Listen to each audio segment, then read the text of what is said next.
জাতীয় নাগরিক পার্টির দুই শীর্ষ সংগঠক হাসনাত আব্দুল্লাহ ও সার্জিস আলম সম্প্রতি সেনাপ্রধানের সঙ্গে এক বৈঠকে অংশ নেন। এই বৈঠক নিয়ে হাসনাত তার ফেসবুক স্ট্যাটাসে বিস্তারিত তুলে ধরেন, যেখানে তিনি সেনাপ্রধানের বক্তব্য ও বৈঠকের বিভিন্ন আলোচনা প্রসঙ্গে পর্যবেক্ষণ জানান। তবে তার সেই ব্যাখ্যার সঙ্গে দ্বিমত পোষণ করেছেন একই বৈঠকে উপস্থিত থাকা সার্জিস আলম, আর সেখানেই শুরু হয় নতুন বিতর্কের। রোববার বেলা 12টার দিকে নিজের ভেরিফাইড ফেসবুক অ্যাকাউন্টে একটি স্ট্যাটাসে সার্জিস জানান, বৈঠকের আলোচনার ধরন সম্পর্কে তার ব্যাখ্যা হাসনাতের সঙ্গে পুরোপুরি মিলছে না।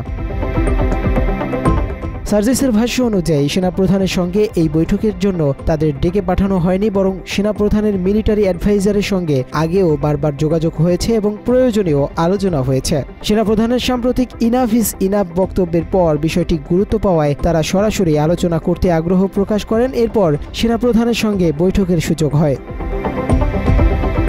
সার্জিসের দাবি, বৈঠকে তাদের দলের আরও একজন গুরুত্বপূর্ণ সদস্য থাকার কথা ছিল, তবে ব্যক্তিগত কারণে তিনি শেষ মুহূর্ত পর্যন্ত উপস্থিত হতে পারেননি। সার্জিসের মতে হাসনাত বৈঠকের আলোচনা এমনভাবে উপস্থাপন করেছেন যা বাস্তবের তুলনায় অনেক বেশি কঠোর মনে হচ্ছে। তিনি বলেন, সেনাপ্রধানের রাজনৈতিক পরিস্থিতি নিয়ে অভিমত প্রকাশ করেছিলেন, কিন্তু সেটিকে প্রস্তাব হিসেবে দেখার সুযোগ নেই।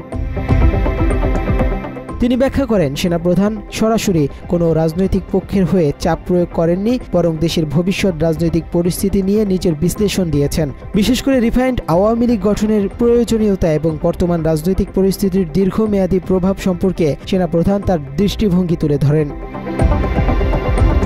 মাত্র 30% টাকায় জমির মালিক হয়ে নতুন বাংলাদেশের গড়ে তোলার স্বপ্ন দেখা বাংলা বসতি। সার্জিস বলেন, হাসনাতের পোস্টে রিফাইন্ড আওয়ামী লীগ, সাবের হোসেন, শিরিন শারমিন চৌধুরী, সোহেল তাজ ইত্যাদি বিষয় এসেছে, যা বৈঠকে সত্যিই আলোচিত হয়েছিল। তবে আওয়ামী লীগের অনুপস্থিতিতে নির্বাচনের সম্ভাব্য চিত্র কেমন হবে, তারা ভবিষ্যতে কিভাবে ফিরে আসতে পারে বা আদৌ ফিরে আসবে কিনা, এসব বিষয় নিয়েই মূলত আলোচনা হয়। সার্জিসের ভাষায়, আমার দৃষ্টিতে সেনাপ্রধানের বক্তব্যকে চাপ প্রয়োগের ভাষ্য হিসেবে না দেখে ভবিষ্যৎ রাজনৈতিক পরিস্থিতি নিয়ে আত্মবিশ্বাসী মতামত হিসেবে দেখা উচিত।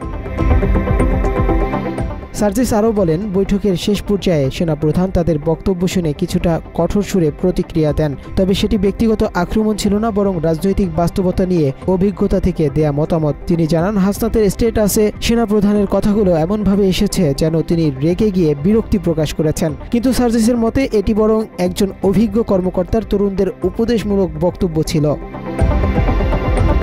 তিনি উল্লেখ করেন, সেনাপ্রধান রেগে যাননি, বরং অভিজ্ঞতা থেকে আমাদের বুঝিয়েছেন। এই আলোচনা প্রকাশ্যে আনা কতটা সঠিক হয়েছে তা নিয়েও প্রশ্ন তুলেছেন সার্জিস। তিনি বলেন, রাজনৈতিক দলগুলোর সঙ্গে সেনাবাহিনীর যোগাযোগ থাকলেও এসব আলোচনার কিছু প্রাইভেসি থাকা দরকার। এমন আলোচনা সরাসরি ফেসবুকে তুলে ধরলে ভবিষ্যতে সেনাবাহিনী বা অন্যান্য স্টেক হোল্ডারদের সঙ্গে রাজনৈতিক দলগুলোর সম্পর্ক জটিল হয়ে যেতে পারে।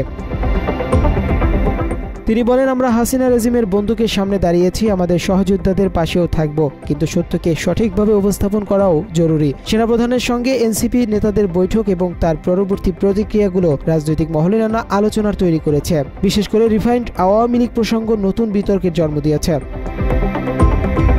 হাসনাত আব্দুল্লাহর দাবির প্রতিক্রিয়া জানিয়েছে সেনাবাহিনীর সদর দপ্তর। সেনাবাহিনীর এক বিবৃতিতে বলা হয়েছে, সেনানিবাসে খোদ সেনাপ্রধান ওয়াকারুজ্জামানের সঙ্গেই 11ই মার্চ ওই বৈঠকটি হয়েছিল। তবে হাসনাত আব্দুল্লাহকে ডেকে নিয়ে যাওয়া এবং আওয়ামী লীগের পুনর্বাসনের বিষয় নিয়ে তাদের প্রস্তাব বা চাপ প্রয়োগের অভিযোগ অস্বীকার করা হয়েছে, বরং হাসনাত আব্দুল্লাহ ও তার দলের আরেক মুখ্য সমন্বয়ক সার্জিস আলমের আগ্রহেই ওই বৈঠকটি হয়েছিল বলে বিবৃতিতে উল্লেখ করা হয়েছে, যা সার্জিসের আজকের বক্তব্যের সাথে পুরোপুরি মিলে যায়। প্রতিবেদনে বলা হয়েছে, হাসনাত আব্দুল্লাহর পোস্টকে সম্পূর্ণ রাজনৈতিক স্ট্যান্ডবাজি বই, অন্য কিছু নয় বলেও মন্তব্য করা হয়েছে সেনা সদরের বিবৃতিতে।